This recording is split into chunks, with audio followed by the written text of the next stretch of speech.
The White House announced today it will not put a stop to U.S. airstrikes in Afghanistan. Those bombings are facing intense criticism after one last week by U.S. troops killed 130 Afghan civilians. Today in Fremont, dozens of people came together to protest those airstrikes. ABC's Lisa Amin was at the rally. She joins us now live in the newsroom. Lisa.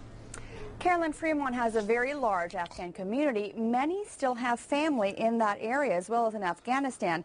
That's why when civilians are killed there, the pain is also felt here. Afghan-Americans want the casualties to end. What do we want? Peace. When do we want it? Now. Afghan-Americans living in the Bay Area are outraged by last week's deadly airstrikes. No more casualties! Stop killing the mothers! They gathered in Fremont this Mother's Day to demand peace and strategic change in their homeland.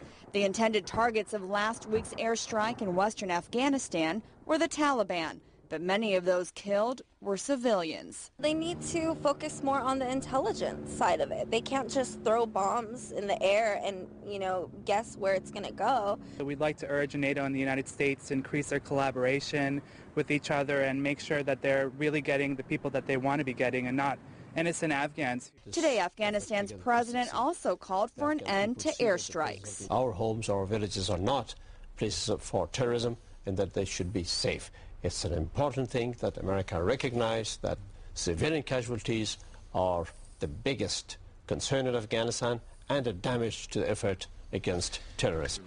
President Karzai says as many as 130 civilians were killed, making it the deadliest single incident involving Afghan civilians since the U.S. invaded in 2001. The National Security Advisor today blamed the Taliban for the high civilian death toll. The Taliban, of course, is not playing by the same rules. They're using civilians as shields.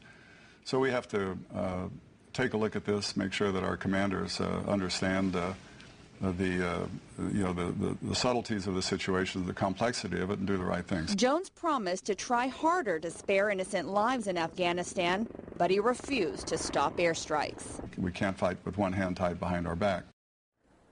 Karzai also directly told President Obama during a meeting in Washington last week that U.S.-led airstrikes must end. Washington now plans to double its efforts to save civilians.